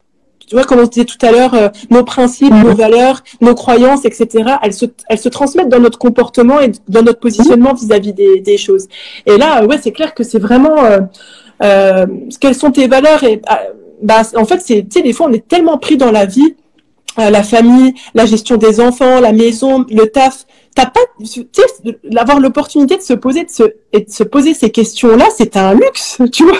C'est pas donné à tout le monde. C'est vraiment un grand bienfait. Mais c'est vrai que il faut prendre le temps. Tu sais, c'est comme, tu commences à faire, je te dis n'importe quoi, tu veux faire de la muscu, tu veux développer tes muscles. Voilà, je te donne un exemple tout bidon. Mais tu veux pas passer par la salle de sport. Tu développeras rien du tout, en fait. Tant que tu feras pas cet investissement-là. Là, c'est pareil. C'est pour développer son mindset, alors que ce soit dans le domaine de l'entrepreneuriat, en fait, faut se développer en tant que personne. Enfin, en fait, c'est vraiment quand tu te dis développer, c'est vraiment de se connaître, tu sais, comment on disait, qui tu es, comment tu fonctionnes, qu'est-ce que t'aimes, vers quoi t'es attiré, qu'est-ce qui est important pour toi, qu'est-ce qui se passe dans ta tête, en fait. Tu sais, c'est vraiment, moi, c'est un truc, ça me passionne depuis toujours, tu vois, mais je vois vraiment les bienfaits derrière, quoi. Oui, complètement. On l'entend dans ta voix, mais c'est vrai que c'est des interrogations. Je pense, oui, comme tu l'as dit, c'est vraiment très fort. Certaines femmes sont coupées avec elles-mêmes. Ouais. Et même quand elles entreprennent, et c'est une forme d'ambition, qu'elles ressentent un besoin de partager quelque chose, elles le valorisent pas comme quelque chose qui est positif justement et qui fait partie d'elle en fait. Et c'est à ce moment-là qu'elles se disent mais c'est juste un truc que je sais faire et j'ai juste envie en gros de le commercialiser et d'en vivre. Mais elles se rendent pas compte que ça fait vraiment partie de leur personne. Et c'est à ce moment-là qu'elles bloquent sur leur valeur et même des fois sur leur vision de ce qu'elles souhaitent dans quoi elles souhaitent entreprendre. Et c'est très difficile, en fait. C'est très difficile. Comme, encore une fois, on en revient toujours à la même chose, c'est qu'il faut vraiment mettre les choses à plat, se connaître pour pouvoir mieux cheminer. Donc ça, c'est quelque chose sur lequel on peut pas s'aveugler. On est obligé d'y faire face. Voilà. Et sinon, on tombe dans un schéma où on n'avance pas du tout, en fait. Quoi qu'il arrive, l'entreprise a fini par être affectée. Voilà, affecté parce que on n'a pas su se regarder en face, on n'a pas su se dire la vérité à nous-mêmes concrètement. Voilà. Donc tu voulais parler tout à l'heure d'une troisième étape, si j'ai bien compris. Alors, il y avait encore deux points que je voulais noter. Tu vois, bon, ça rejoint sur ce qu'on s'était dit. C'est la question des relations sociales. Tu vois, c'est comment. Alors déjà, c'est de se poser la question, quelles sont les appréhensions qu'on peut avoir concernant les autres dans la sphère professionnelle. Tu vois, souvent, la peur du jugement, etc., c'est des choses qui viennent, qui remontent aussi. Parce que vraiment, je suis pas à leur niveau. Et voilà, la comparaison, en fait, c'est du jugement. Hein. Tout ça, c'est du jugement, en fait. Mais sauf que c'est le jugement qu'on se donne à soi-même, tu vois. C'est là où c'est hyper important de travailler dessus. Et en fait, faut se dire un truc, c'est que l'entrepreneuriat, c'est un microcosme social, tu vois. Tu retrouves les mêmes enjeux, les mêmes codes, les mêmes. Si t'as des difficultés avec les autres, bah ça va revenir, etc. Et là, tu vois, c'est vraiment de pouvoir s'approcher soi-même et approcher les autres avec éthique, avec honnêteté, pour enclencher derrière, tu vois, ce cercle vertueux, en fait. Alors, c'est vrai que c'est bien, des fois, on se dit, si je vais être entrepreneuse, je vais pouvoir choisir mes collaboratrices, faire le tri avec qui j'ai envie de travailler et tout. C'est vrai, mais tu as aussi des clientes, entre guillemets, qui viennent aussi, tu vois, avec leur bagage, leurs croyances limitantes, leurs peurs, leurs craintes. Et toi, tu dois, surtout quand tu vois, à une étape tu fais du customer care, tu vois, ce qu'on appelle le service au consommateur, je crois.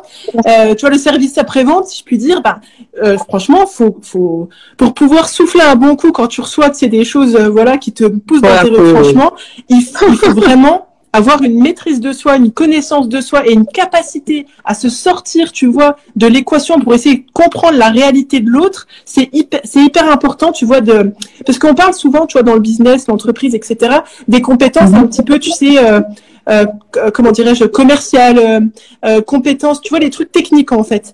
Mais l'intelligence émotionnelle, tu sais, l'intelligence émotionnelle, les compétences, tu vois, de réflexion, ça c'est des trucs aussi que je bosse, tu vois, d'analyse, de réflexion, de maîtrise de soi, c'est hyper important. C'est vraiment des compétences transverses qui nous servent dans toute notre vie, mais dans l'entreprise, comme les gens, ils ont des attentes, et c'est normal, puisque c'est tes clients, tu vois, il faut pouvoir, en fait, être prête, en fait, pour ça. Faire les choses vraiment avec soin, avec conscience. Et puis le point aussi que je voulais aborder, le dernier point, c'était, tu vois, cet équilibre vie perso et vie professionnelle. T'as beaucoup de personnes aussi qui n'osent pas se lancer parce qu'elles veulent pas, par exemple, mettre de côté leur casquette de maman, leur casquette d'épouse, leur casquette de fille et je comprends et je partage. mais souvent on a cette croyance limitante, tu sais, aller la working girl, tu sais, la nana carriériste et tout, qui a les dents, comme on dit, les dents qui grincent par terre ou je sais pas quoi, tu vois, qui calcule plus personne, qui pense qu'à ça, égoïste. En fait, on a un très gros problème avec l'égoïsme et l'égocentrisme, peut-être aussi, où on se dit, c'est bon, en fait, encore une fois, on revient encore à des croyances peut-être qu'on nous a inculquées, c'est qu'il faut pas penser à soi.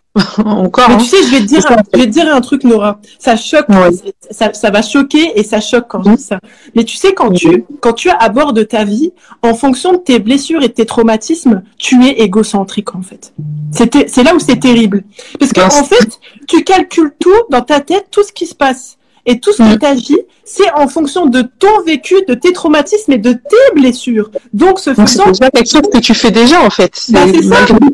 C'est ça, c'est d'où l'intérêt, en fait, tu vois, de faire vraiment ce travail de digestion, de connaissance de soi, de se poser avec soi-même. Parce que après, tu agis t'es en conscience, en fait. T'es en connaissance, t'es en conscience, t'arrives à te retirer de l'équation, tu prends pas un regard ou ci ou ça contre toi, parce que t'es en capacité de faire la part des choses. Ça, c'est hyper important, en fait, parce que déjà, tu vas vivre mieux en tant que personne, tu vas être beaucoup moins heurté par tout ce qui se passe autour de toi, tu sais, cette charge mentale qui touche beaucoup les femmes et qui empêche aussi, du coup, tu vois, tout ce dont on se sent responsable et coupable, mais surtout coupable, ça nous empêche d'avoir cet équilibre vie perso, vie pro, tu vois, parce que tu subis en fait un petit peu ton quotidien, tes responsabilités, t'es pas en mode j'ai choisi, t'es en mode, comme t'as dit tout à l'heure, il faut le faire. Et ça c'est hyper, ça pèse, c'est lourd, personne n'a envie de faire ça. C'est horrible. C'est horrible, hein, mais oui, mais malheureusement, quand on te l'inculque, tu finis par t'y habituer. Malheureusement, tu t'y habitues. Tu sais que tu l'aimes pas, hein, mais tu dis, c'est comme ça. C'est encore comme ça. En fait, dans ces cas-là, on ne sait pas comment faire autrement. Comme tu as dit, on n'a pas eu des modèles qui nous ont montré comment faire autrement déjà. Et encore pire, c'est qu'on t'a dit que autrement, c'est pas bien, c'est pas valeureux, c'est pas noble, etc. Donc c'est vraiment, ça. Tu vois, le fait de faire le tri dans ses croyances, de comprendre ses blocages, ses émotions, ce qui nous traverse l'esprit, de faire le tri et de se réapproprier en fait ce qui se passe dans notre tête, c'est hyper important pour mettre de l'équilibre dans sa vie. C'est fondamental. En fait, ce qu'on dit là depuis tout à l'heure, c'est ce que tu dis. Excuse-moi, je t'ai encore coupé. C'est que c'est fondamental. C'est fondamental. En fait, on peut pas devenir cette entrepreneuse ou autre, cette femme épanouie, tout simplement. Juste cette femme épanouie, heureuse, qui illumine tout ce qu'il y a autour d'elle, tout simplement. Si on n'est pas confronté à toutes ces idées, à toutes ces croyances qu'on nous a inculquées, c'est un moment où on les regarde pas en face et on se dit pas, allez. Ça c'est plus possible, ça m'agace, ça me fait peur, ça me fait mal. Sur ça, je suis restée bloquée quand j'avais 8 ans et j'arrive pas à cheminer dessus, donc il faut que je fasse quelque chose. En fait, on est obligé. En gros, moi, ce que j'entends à travers tes propos, c'est que si on veut devenir l'entrepreneuse qu'on imagine, cette femme qui rayonne et qui apporte, qui veut apporter son petit quelque chose à la société, à sa vie de famille, on n'a pas le choix que d'être une femme qui se construit intérieurement d'abord. Et l'entrepreneuriat, c'est ça aussi, c'est regarder en face celle que l'on est et donc cheminer en progressant. On peut toujours devenir entrepreneuse. Ça ne veut pas dire que vous devez dire je deviendrai entrepreneuse quand je serai guérie de tout mes maux. Non, c'est l'expérience qui fait évoluer. Voilà, c'est ça. En gros, c'est une croyance limitante. Oui, il y en a beaucoup. La fois que tu les listes, parce que vraiment. Et je vous invite d'ailleurs à aller sur le site de Ma Psy en ligne parce que j'ai lu pas mal de tes articles sur ton blog qui répond à énormément de questions. Je vous invite aussi à vous inscrire à sa newsletter parce que ça fait des petits rappels de temps en temps qui font du bien, et d'aller voir aussi sur ton compte Insta où il y a plein de petites lumières comme ça qui font du bien, sincèrement. Et moi, c'est ce que j'entends dans tes propos, c'est que vraiment, ne vous dites pas avec tout ça, soit je regarde pas et j'avance parce que c'est pas vrai, tôt ou tard ça va revenir vers vous et ça va vous faire une grosse claque.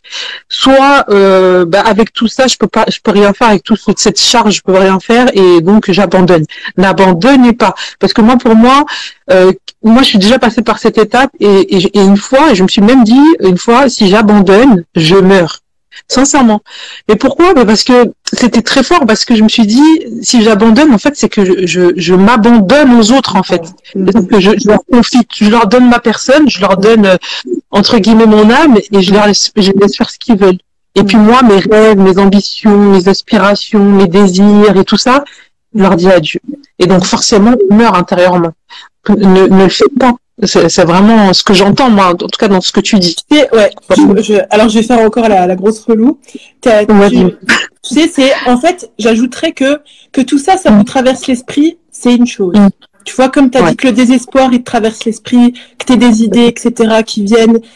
Ça, c'est ok, ça arrive à tout le monde, en fait. Mais comment tu accueilles ça et comment tu te rassures en tant que personne et comment tu remets de l'espoir, en fait, dans ta tête, dans ta vie, comment tu décides de voir le futur avec des opportunités.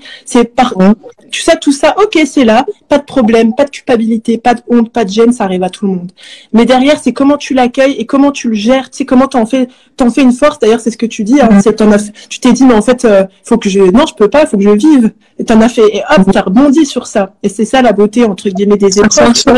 Sincèrement, instant de survie. C'est de se dire, c'est vraiment l'instant de survie.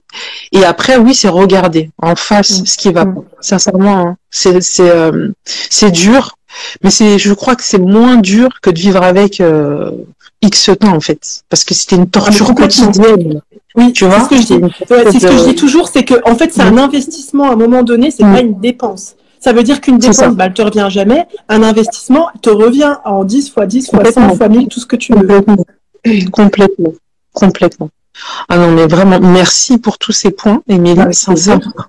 Non, franchement, c'était boostant. Franchement, ça fait du bien, ça fait du bien. J'espère que ça vous a fait du bien. J'ai eu, je crois, à un moment, un petit mot alors, attends, je remonte juste un petit peu le fil. Excuse-moi. Il n'y a pas de mal. Qui me disait, elle est là, c'est Accueille ta maternité, qui me disait oui, quand on a atteint le moment où le corps lâche, ça y est, ça prend beaucoup de temps pour remonter la pente, burn-out, alors que elle a dit je suis jeune, effectivement. Après, c'est toute une façon de fonctionner et à modifier, en fait.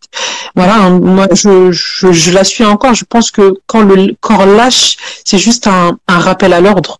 Moi, enfin, c'est ce que je me dis. Hein. C'est après peut-être que les gens le vivront différemment, mais je me dis que c'est un rappel à l'ordre. C'est le corps qui dit stop. Viens, on arrête de se torturer, viens, on arrête de se faire du mal, et on pose et on met les choses à plat.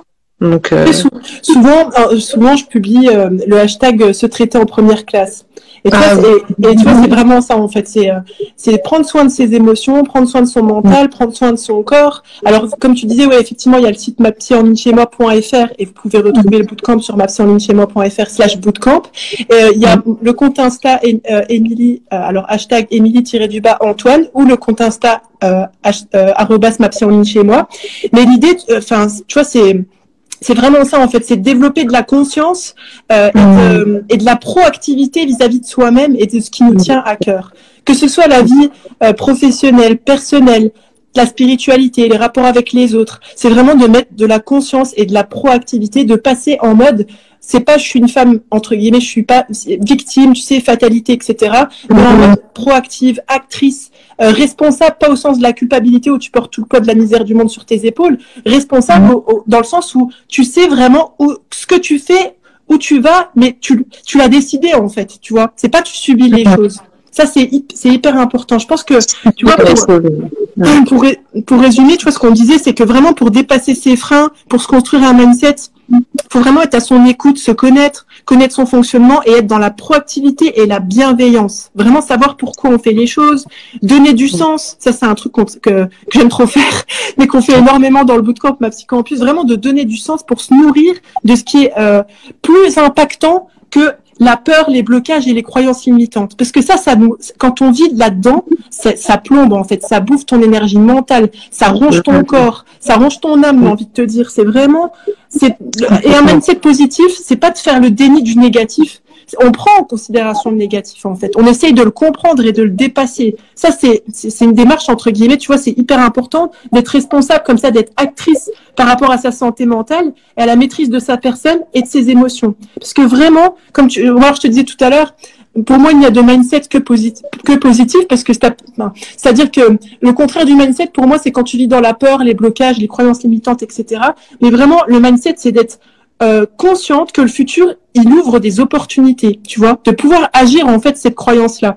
Que si tu poses des intentions avec de la conscience, que tu te responsabilises dans tes actions et que tu lâches prise sur le résultat en regardant le chemin, les expériences, comme tu disais tout à l'heure, pas forcément le résultat. Tu sais, souvent, ce qui bloque... Souvent, ça intéresse, ouais. On se bloque parce qu'on voit le résultat, en fait, et on se dit... Parce que derrière, comme tu as dit, il y avait le poids de il faut soutenir la famille, il faut envoyer de l'argent, il faut penser à ses enfants, etc.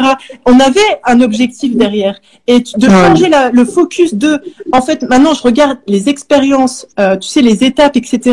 Je fais le focus, et plus sur les objectifs, parce que de toute façon, les objectifs ne dépendent pas que de nous. Des fois, tu peux avoir un truc béton. C'est pour ça que je te disais tout à l'heure, on enlève de l'ego vraiment, parce que je te disais tout à l'heure, faire en fonction de ses peurs et de ses croyances limitantes et de ses blocages, c'est être égocentrique, parce que quand tu lâches prise en mode moi je fais ma part. Et après, il y a le destin, en fait. Tu vois, il y a des choses qu'on maîtrise pas dans le destin. Non, pas du tout. Les gens qu'on rencontre, les opportunités qui se présentent à nous, et ainsi de suite. Donc, si je devrais dire que il y a une chose aussi sur laquelle auquel je pense maintenant, c'est aussi de bien s'entourer. Ah oui. Sincèrement, parce que je pense que des fois on a un entourage qui n'est pas forcément mauvais, qui ne veut pas forcément du mal, mais qui nous pousse pas vers le haut en fait, qui nous dit pas, tu te retrouves toujours confronté aux peurs, aux projections, aux représentations des autres, des croyances limitantes des autres. D'où ce travail de revenir sainement à soi, parce que après tu es en capacité de te dire, et c'est pour ça qu'on fait tout un module sur la prise de décision, tu vois, les rouages de la prise de décision décision dans le bootcamp, parce que pour que tu puisses faire la part des choses justement entre ce que tu décides d'avoir dans ta vie et ce que tu décides de prendre de la distance, tu vois, dans ta vie. Alors ça peut être, comme tu dis, les peurs des autres, ah ouais non, tu vas te planter, qu'est-ce que tu vas devenir, etc. Ne lâche pas, si fais pas ça. Surtout dans l'entrepreneuriat, parce qu'on dit tu lâches le travail, un travail stable, autre chose, ou alors tu vas négliger tes enfants. Ça aussi, hein, c'est un truc qui est lourd à porter, souvent pour les femmes. Et du coup, culpabilité, encore une fois, ça aussi, ça ronge beaucoup la culpabilité. Et du coup, on doute, on se dit mais peut-être que ils ont raison, peut-être que je devrais pas. Et voilà. Mais tu vois l'idée, c'est tu vois quand tout ça te traverse l'esprit parce qu'on te l'a dit, et ça entre guillemets notre astuce. Déjà, demandez-vous d'où ça vient. Est-ce que vous êtes d'accord avec ça? Et à la limite, on te dit oui, tu vas négliger tes enfants. Et toi, tu dis non, je veux pas négliger mes enfants. Mes enfants, c'est important pour moi. Comment tu vas organiser ta journée pour donner du temps de qualité à tes enfants? Tu vois ce que je veux dire? Parce que même admettons, tu travaillais pas avant, tu te lances dans l'entrepreneuriat. Et c'est important pour toi, tu vois, de toujours tenir ton foyer, de t'occuper de tes enfants. En fait, tu vas juste faire les choses de manière. En fait, comme ta vie, elle a un sens et tu sais où tu veux aller, tu vas voir que souvent l'organisation, elle découle d'elle-même. Tu vois, je te dis n'importe quoi, tu dis voilà, je passe 1 heure où je fais un petit peu mon ménage dans ma maison, je prépare mes repas, comme ça j'accueille mes enfants quand ils arrivent, et quand ils sont là, je suis présente pour eux et je suis en pleine conscience, je veux passer du temps de qualité avec eux. Tu fais un petit jeu, on discute de la journée, et quand t'es épanouie après en tant que femme, en tant que mère, et que t'es pas en train de ronger ton frein parce que t'as une vie qui te convient, entre guillemets, tu vois, qui te convient pas, t'es contente, tes enfants ils rentrent de l'école, t'es contente, tu passes du temps avec eux, du temps de qualité, et après, tant bien même, on va venir te dire oui, tu négliges tes enfants parce que tu travailles, tu t'en fiches en fait, parce que tu sais que c'est pas vrai, tu vois. Et parce que tu es à l'aise avec toi-même en fait. Parce que donc on en revient à ce que tu disais tout à l'heure, il faut apprendre à se connaître. Moi, je sais que j'ai passé 2 heures avec eux, mais c'était 2 heures efficaces et où on était heureux et tout le monde a ri, on a passé un moment et ça nous suffit. Voilà, et ça nous a suffi. Parce que souvent aussi on se dit, oui, mais du coup, c'est bizarre en plus parce que quand tu es salarié et que tu vas travailler, on t'en veut pas trop. On te dit ouais c'est normal, il faut qu'elle aille travailler, donc t'es pas là toute la journée, les enfants voilà, on t'en veut pas. Mais quand tu veux entreprendre, on te dit mais attends, je sais pas, le rapport il est complètement différent. Là on se dit non mais elle devrait pas faire ça. Mais en fait, alors qu'en fait non. Ouais, parce que tu sais, quand tu fais quelque chose que quelqu'un n'a pas osé faire avant toi, enfin, n'a pas osé faire, ça va le persécuter, si je peux dire ça comme ça. Alors, qu'est-ce que j'entends par là?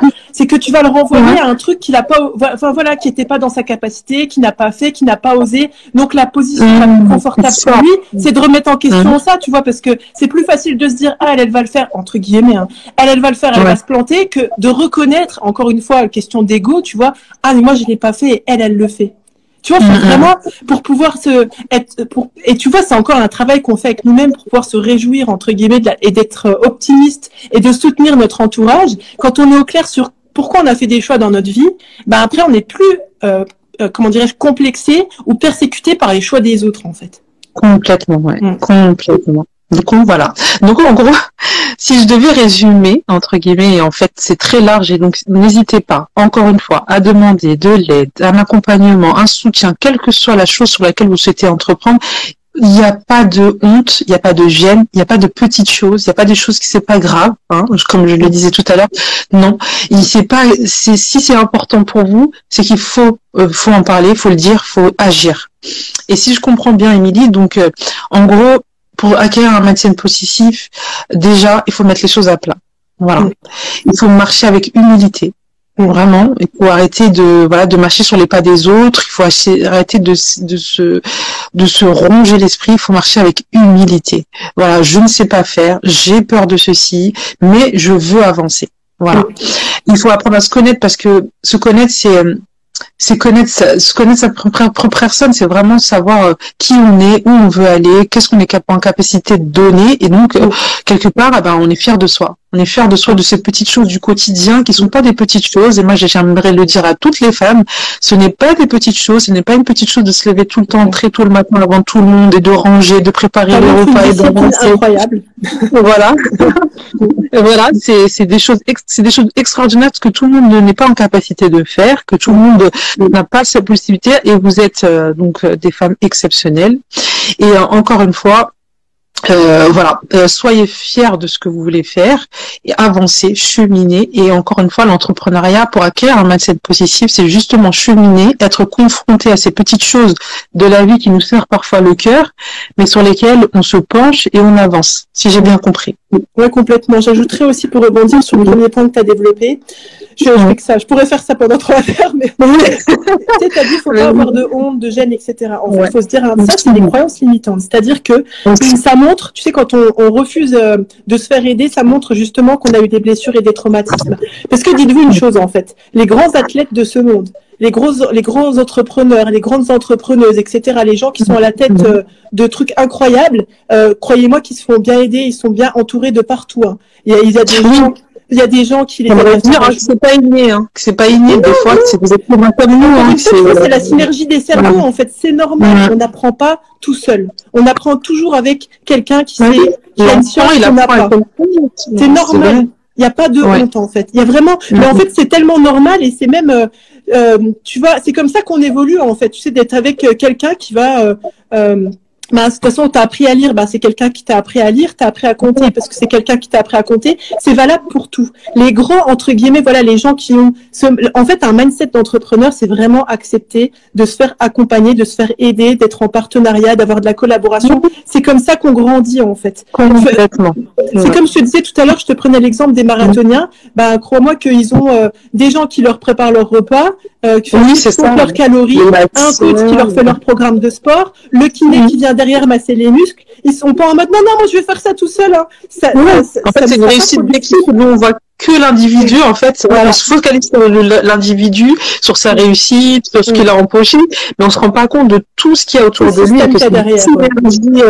Une synergie d'êtres humains qui se sont associés les uns avec les autres et qui ont fait que cette personne a pu justement se dépasser. Et ça, c'est possible. Ça, c'est ça. En fait, ne restez pas isolés. L'isolement, sincèrement, pour moi, l'isolement, ça tue. Tu vois, c'est qu'on parlait tout à l'heure des valeurs partage, générosité, communauté. En fait, réappropriez-vous la communauté. Tu vois, comme tu disais, il faut choisir son entourage, etc. Le but, c'est pas de devenir individualiste, mais en mode individuel, toi toute seule avec ta dépression, tes difficultés, etc. Non, il y a des gens qui peuvent t'aider à grandir. Tu peux modéliser des choses positives que tu vois chez les autres. Tu vois, on en fait une expérience, on rajoute la communauté. Tu vois, on enlève l'égocentrisme toxique un peu. Tu vois ce que je veux dire? On remet justement de la communauté dans le sens où voilà, le groupe, etc. Il va te faire avancer, tu vas partager, tu vas vivre des expériences, tu vas grandir en tant que personne. Comme on dit, il y a un dicton africain que j'aime trop qui dit faut tout un village pour éduquer un enfant. Mais il faut aussi tout un village pour faire monter une entrepreneuse, tu vois. Parce que vraiment, on est des êtres sociaux, quoi. C'est vrai. Et en plus, si vous regardez la réalité d'une entreprise, c'est un comptable, un juriste, voilà, il y a plusieurs individus qui font mais il y a peut-être un nom sur la plaque, mais en réalité, c'est plus la synergie de plusieurs personnes qui font que cette entreprise, elle progresse, elle évolue. Donc, voilà, j'ai envie de dire que en tant que femme, on faut pas qu'on reste retranché en se disant parce que souvent on nous l'a inculqué, on nous l'a mis tellement bien dans la tête qu'on s'est dit que c'était normal. Il faut que j'avance par moi-même, solo, sans demander d'aide. Un mauvais réglage de l'ego, quoi, parce que on avance avec le groupe. Retrouvez vos pairs, cherchez vos pairs en fait, cherchez les personnes avec qui vous vous sentez bien, qui sont dans les mêmes. C'est pour ça aussi que j'ai fait du coaching de groupe, parce que je connais l'accompagnement individuel, parce que j'ai vraiment vu la plus-value, tu vois, de retrouver cette plus-value du groupe, du soutien communautaire, etc. Vraiment, ça nous fait avancer, je sais pas combien de fois plus vite, quoi. En fait, voilà, tu vois, c'est vraiment il y a des pratiques de mindset d'entrepreneuses et même de personnes, tu vois, épanouies, et le fait d'être dans un groupe de pairs qui te comprend, qui sont dans la même optique d'apprentissage, de développement, etc. de toi, fait partie, en fait, du chemin. Ça fait partie du chemin. Ça veut pas dire que t'es pas capable de le faire toute seule. En fait, c'est normal, en fait, de grandir avec d'autres personnes. C'est magnifique. C'est magnifique parce que c'est vrai qu'on est des êtres sociaux à la base et souvent on regarde pas cette réalité en face, mais en tout cas c'est pour ces derniers mots, franchement, je trouve ça vraiment très très beau. Je te remercie sincèrement, Émilie, sincèrement, parce que franchement c'était un vrai plaisir de t'écouter. N'hésitez pas encore une fois à aller chercher des réponses, n'hésitez pas à demander, n'hésitez pas à aller sur son site, sincèrement. Pour celles qui souhaitent entreprendre, n'hésitez pas à revenir vers nous aussi, qu'on est là pour vous accompagner, on est là pour vous aider, sincèrement, on y pense, on est là pour se soutenir, nous accompagnons des femmes. Pourquoi les femmes? Parce que pour nous, elles sont au centre de tout. Quand une femme est épanouie, quand une femme est heureuse, quand une femme est en équilibre avec elle-même, c'est une femme qui rayonne partout. Partout. Ça fait partie, excuse-moi de te couper, Nora, sur mon site mapsyenlignchez-moi.fr. En tout cas, une des valeurs de Mapsy en ligne chez moi, c'est que la femme, elle représente la moitié de la communauté et qu'elle soutient et qu'elle éduque la deuxième moitié. Donc, elle a vraiment besoin d'être soutenue, en fait, d'être accompagnée, d'être soutenue. Revenons à de bonnes pratiques, sincèrement, parce que les femmes ont été assez négligées, sincèrement. On a assez subi et on n'est pas obligé de reproduire ce que d'autres ont subi avant nous. Donc, je parle de nos mamans en particulier. Elles ont vécu ce qu'elles ont vécu et on n'est pas là pour prendre la relève, en fait. On est là justement pour aller de l'avant et faire de mieux, un peu mieux, essayer de faire un peu mieux, en tout cas d'avancer, de faire changer, de bousculer les choses. Et c'est en nous entraidant qu'on peut y arriver, sincèrement. En fait, il y a vraiment, tu sais, ça fait partie des croyances limitantes que j'avais notées, c'est qu'il n'y a rien de valeureux à galérer, en fait. Non. Non, souvent, c'est vrai, on a l'impression que c'est, ça fait de nous une warrior, genre, il faut souffrir. Ça aussi, c'est une croyance, hein, c'est que être dans une certaine misère, ne pas avoir trop d'argent, voilà, souffrir tous les jours en plus, souvent, je rigole parce que la dernière fois, je regardais, j'étais chez ma maman et il y avait une série à la télé. Je me disais, c'est une série du Bled, et je me disais, mais c'est marrant parce qu'ils sont toujours des séries dramatiques, parce qu'on doit toujours vivre. Tu sais, c'est comme si on devait vivre dans un mélodrame perpétuel. On regarde dans la télé, dans la vie du quotidien, tout doit être négatif. C'est comme si mais complètement, mais tu sais, Nora, quand on fait ce travail, excuse-moi de te couper, ce travail sur les croyances limitantes et les représentations, il y a énormément de choses qui sont inspirées. Alors, certes de la famille, etc. Tout à l'heure, j'ai dit la culture, et dans la culture, entre guillemets, j'ai inclus aussi les films et les séries. Catastrophiques. C'est catastrophique. On va regarder dans plein de pays différents, mais en fait, il y a toujours les mêmes problématiques. Forcément, dans la série, le mariage, c'est un problème. Il y a forcément un truc qui va mal se passer. La famille, c'est un problème. La vie, c'est un problème. Et la fille, elle s'en tire souvent, parce que la fille, elle est au centre de ces images. La femme, elle est au centre de tout ça. C'est vraiment une femme qui souffre, qui subit beaucoup, tu vois, qui vit dans la misère, qui se retrouve seule avec les enfants. Et sincèrement, quand on regarde ça depuis qu'on est enfant, oui, ça construit une idée de quoi qu'il arrive, de toute façon, je vais souffrir. Hein. Et du coup, t'acceptes ça comme étant normal, parce que c'est familial. Voilà, c'est quoi. Alors que c'est pas, alors ce n'est pas normal de passer sa vie en souffrance. La vie n'est pas faite pour ça. Et on peut avoir des épreuves, mais les épreuves ne sont pas. C'est ça en fait. J'aurais besoin juste que tu termines sur ça, s'il te plaît, de faire la différence entre l'épreuve, d'accord? Parce que souvent, c'est ça, parce que je pense qu'on a été souvent inculqué sur ça. C'est que on confond l'épreuve et puis comment ça s'appelle, et la souffrance. Je sais pas si tu arrives à alors j'ai une idée, on va dire, en tout cas je vais développer sur ce sur quoi ça m'emmène, ce que tu dis. Là, toute épreuve n'est pas forcément source de souffrance, tu vois, on n'est pas obligé. L'épreuve, enfin, je pense que ça fait partie du mindset, d'un bon mindset, si je peux dire ça comme ça, d'entrepreneuse ou de personnes épanouies de manière générale. C'est comment tu te positionnes vis-à-vis de tes épreuves, en fait. Est-ce que tu en fais quelque chose qui va te terrasser, dont tu vas souffrir, tu vas être dans la douleur, etc. Ou est-ce que tu vas y donner du sens, comprendre ce qui est les tenants, les aboutissants, te connaître aussi, toi, dans tes ressources, etc., dans ton épreuve. Ça, pareil, on a tout un passage comme ça dans le bootcamp Ma Psy Campus, sur, de donner du sens, en fait, à ce qu'on vit, de sorte à ce que après, tu sais, mon but, un de mes buts, si je peux dire ça comme ça, que les femmes que j'accompagne, c'est aussi de leur donner le matériel pour qu'elles puissent, tu sais, tu relèves ta vie en mode challenge, en fait. Pas en mode souffrance, pas en mode douleur, pas en mode subir, en mode ok, c'est là, j'accepte mon destin, qu'il soit bon, c'est là, comment j'en sors le mieux possible, en fait. C'est ça, en fait. C'est de dire que quand les choses, elles arrivent, c'est pas un drame. Si ça arrive, c'est que c'est là, c'est que il y a quelque chose, il y a un enseignement derrière, en fait. Et c'est ça, en fait, c'est parce que, encore une fois, ça on en revient aux séries télé, c'est ce qu'on nous enseigne, c'est que de toute façon, c'est mort. T'es né pour souffrir, surtout quand t'es une femme. Alors que c'est pas vrai. C'est pas vrai du tout. Vraiment. Tu parlais, tu sais, tout à l'heure, tu parlais des maux de ventre. Et souvent, quand les femmes, elles ont mal au ventre, oui, c'est normal, tu as tes menstrues. Oui. Tu sais, c'est normal, en fait. Puis après, tu te retrouves avec des femmes pendant 20 ans, on leur a dit, c'est normal que tu aies mal au ventre, soit au bout de ta vie avant d'avoir tes menstrues. Et au final, elles se rendent compte qu'elles ont de l'endométriose, des kystes, etc. Non, c'est pas normal de souffrir, ni émotionnellement, ni mentalement, ni psychologiquement, ni physiquement. La norme, ce n'est pas la souffrance, en fait. Et j'aimerais rajouter juste un truc parce que j'ai vécu une expérience de genre et même quand ça vient d'un professionnel qui vous dit c'est normal, non. Non, parce que moi je suis déjà tombée sur un médecin qui va dire oui, mais qui m'avait sorti ce genre de phrase, mais c'est normal. Et du coup jeune, je l'avais intégré, mais c'était pas vrai du tout en fait. Moi je connais mon corps, c'est-à-dire que vous connaissez sincèrement, vous connaissez votre corps. C'est comme une femme, souvent il y a des femmes qui accouchent et qui disent elles savent dans quelle position se mettre, elles savent comment elles veulent accoucher, elles savent que l'enfant il arrive là, il est là, il est à 2 doigts de sortir et que faut arrêter de lui casser les pieds. Des choses que vous connaissez votre être, vous connaissez, vous savez où vous avez mal, vous savez qu'est-ce qui va pas, dites-le. Il n'y a pas de honte, il n'y a pas de la personne elle est en face de moi, elle a un curriculum vitae extra poussé et donc forcément on doit la croire que c'est pas vrai. C'est pas vrai, je veux dire en psychologie, on appelle ça, excuse-moi de te couper, Nora, en psychologie, on appelle ça la soumission à l'autorité. C'est-à-dire que comme tu penses que l'autre devant toi, il est mieux, il sait plus, etc., tu n'oses même pas porter ta voix et ce que tu veux. Et même pour l'accouchement, là, tu parlais de l'exemple de l'accouchement. Alors, pareil, ça, c'est un truc, je pourrais en parler. Mon dernier enfant, entre guillemets, je l'ai mis au monde sans assistance médicale, ni rien du tout chez moi. Entre guillemets, toute seule, c'est mon mari qui l'a attrapé. Donc, je vois exactement ce que tu veux dire, tu sais, le fait de connecter avec son corps comme ça, de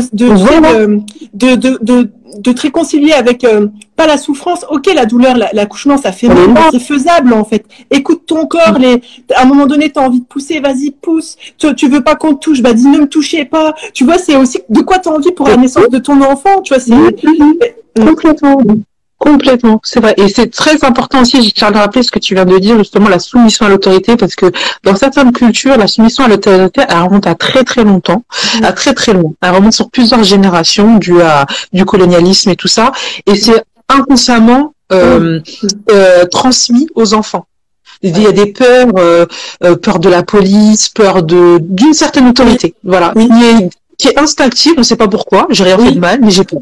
Tu vois, en fait, t'as dit un mot, excuse-moi de te couper, Nora, t'as parlé de la colonisation. Et tu sais, avant, on colonisait les corps, les pays, etc. Maintenant, c'est pire, ce sont les esprits qui sont colonisés. C'est là où c'est terrible. Et tu sais, c'est marrant l'exemple que tu as donné de la police, parce qu'effectivement, en France, souvent, on a peur de la police. Tu vois, on voit la police, on arrête de bouger et tout.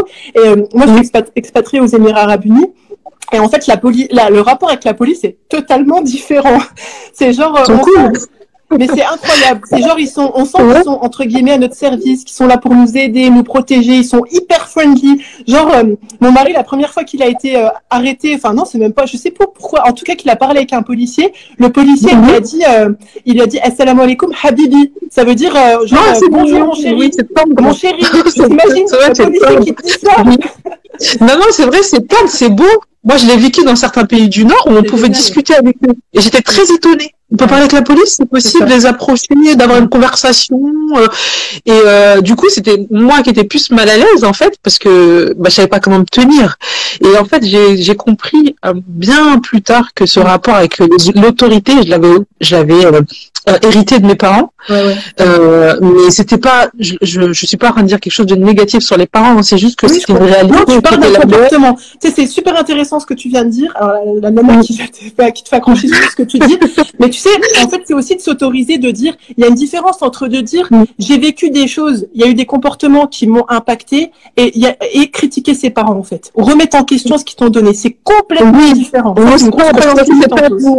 C'est tabou aussi, de dire, de remettre en question dans certaines cultures. Ça, c'est très, très poussé de dire, maman elle a tort, maman elle comprend pas, mon père il voilà. Même si on le pense intérieurement, on se dit que voilà, mais on n'ose pas, c'est tabou, et du coup on reste aussi sur cette forme d'autorité assez toxique, où on ne sait pas le faire avec bienfaisance ou bienséance, et de se dire, écoute, j'entends ce que tu dis, mais voilà, pour moi, je pense que je peux faire différemment.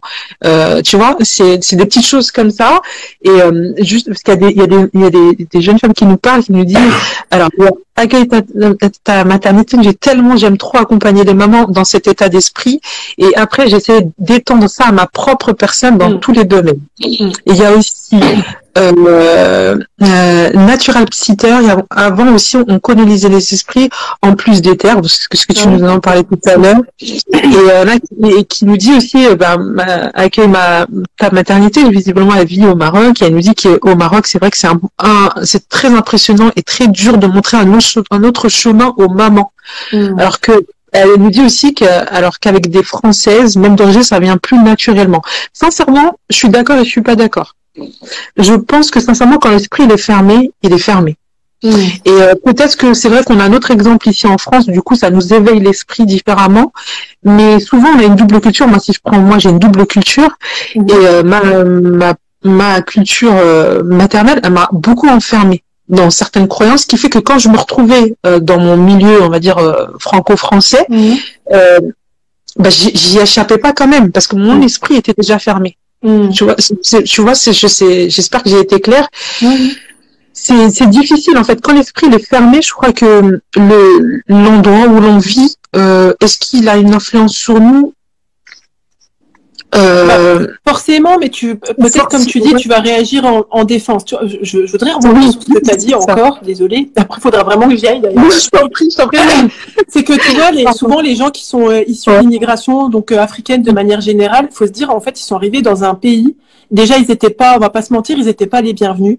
Au niveau de la culture, ça n'avait rien à voir. Enfin, il y avait des points communs, on est d'accord, mais au niveau des valeurs, des principes, etc., il y avait beaucoup. Ils sont pas arrivés dans un pays qui les a accueillis les grands bras ouverts, en fait. Donc, ce qui s'est passé souvent, ils avaient peur, tu vois, ils se sentaient pas en sécurité forcément, ils avaient peur, comme on disait, il y avait cette colonisation, tu vois, face, entre guillemets, aux blancs. Pas des guillemets, hein, voilà, avec cette colonisation de l'esprit. Et du coup, il y a eu souvent, tu vois, j'essaie de donner de la perspective, de comprendre, parce que vraiment, on n'est pas en train de blâmer vos parents, nos parents, etc. Mais tu vois, l'idée c'est de mettre du sens et d'essayer de comprendre pourquoi ils ont réagi comme ça, pour plus leur en vouloir justement. Parce que des fois, oui, c'est humain, on leur en veut, tu vois.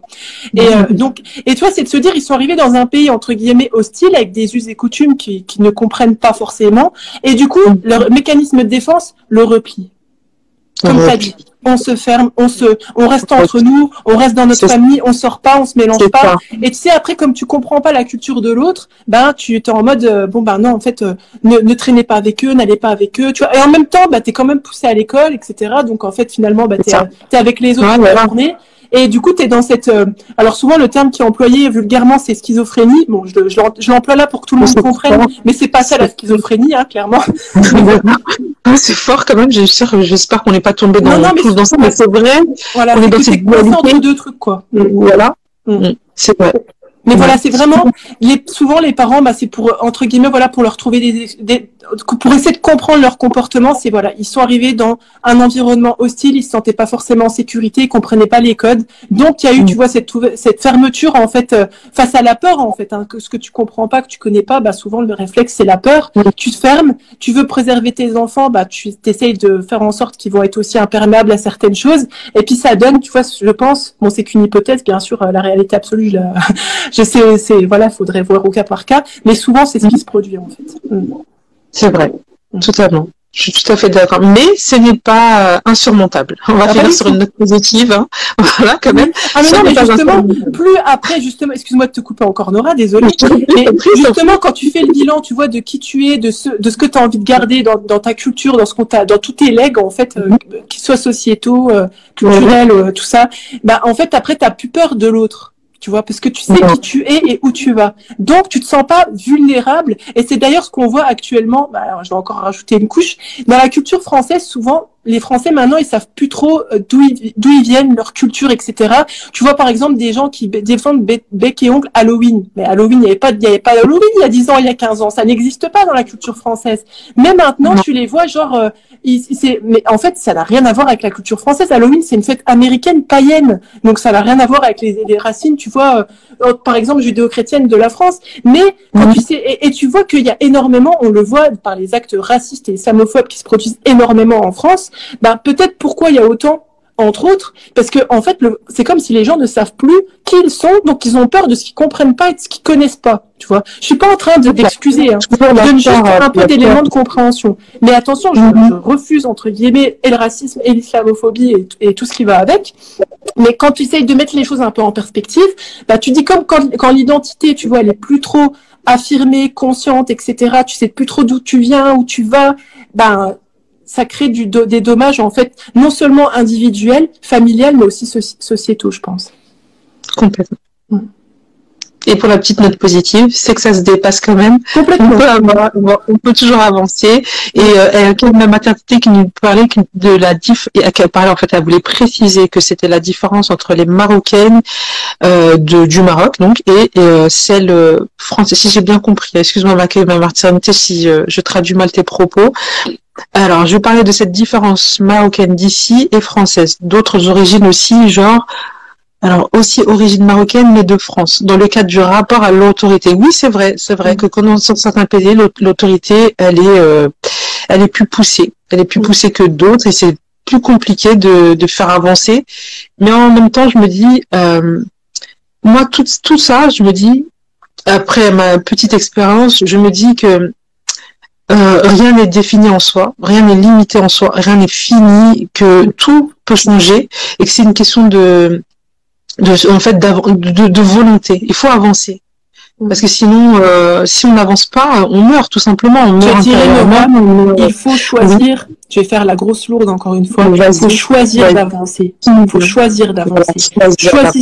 Choisissez d'avancer. Choisissez d'investir sur vous. Choisissez vous voulez être la maternité, ça, en fait, voilà, porter sa voix. Tu sais, quand on parle de la soumission à l'autorité, on n'est pas en train de dire qu'il faut pas respecter l'autorité, etc. Pas du tout. Hein. C'est juste, on a le droit d'exprimer son opinion, en fait, et d'écouter ses besoins, son instinct, etc. Et se soumettre quand on dit soumettre à l'autorité, voilà, ça veut pas dire que on suit pas les lois du pays ou quoi ou qu'est. Non, ça n'a rien à voir. C'est vraiment être en phase avec soi et exprimer ce que l'on est. J'aimerais beaucoup avoir vos retours sur ce podcast. Vous pouvez venir commenter sous le podcast depuis la plateforme que vous êtes en train depuis laquelle vous êtes, donc YouTube, iTunes, Apple Podcast, etc. Vous pouvez passer sous le post de mon compte Instagram Emily-Antoine ou le compte Instagram @mapsy en ligne chez moi. Merci de votre écoute et de votre attention. C'était un plaisir de partager ce moment avec les participants du live et de vous le partager, de vous en faire profiter lors du podcast.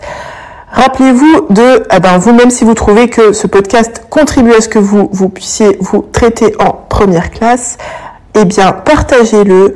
Abonnez-vous depuis la plateforme depuis laquelle vous écoutez ce podcast. Et si vous vouliez nous laisser une petite note une petite review, ça ferait extrêmement plaisir. Si vous avez envie de me faire un retour sur mon compte, vous pouvez venir me parler sur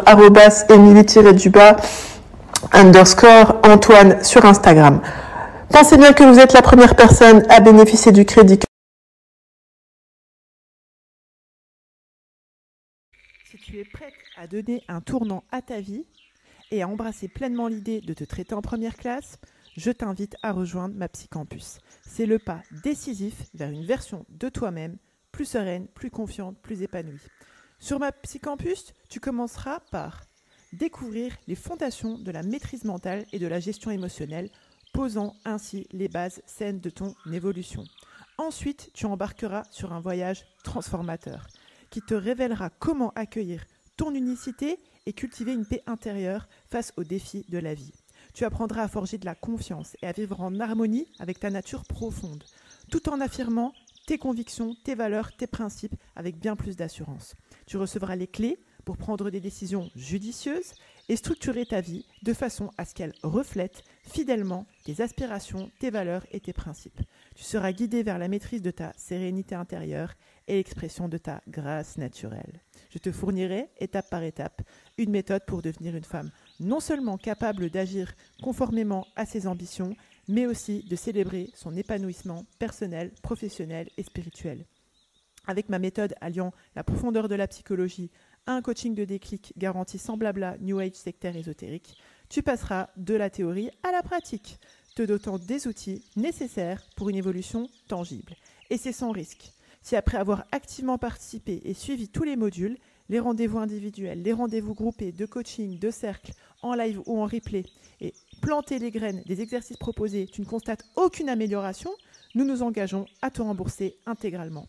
Le seul risque que tu prends en nous rejoignant sur ma Psycampus, c'est de te transformer en une version plus épanouie, plus confiante, plus sereine de celle que tu es. Pour commencer ce voyage transformationnel, rends-toi sur mapsyanlinchemois.fr/mapsycampus, MAPSYCAMPUS. Ensemble, sur Mapsycampus, nous allons débloquer ton potentiel et te guider vers une version de toi inspirée et inspirante. Tu es la première personne à bénéficier du crédit que tu accordes à ton existence. À très bientôt sur Mapsycampus.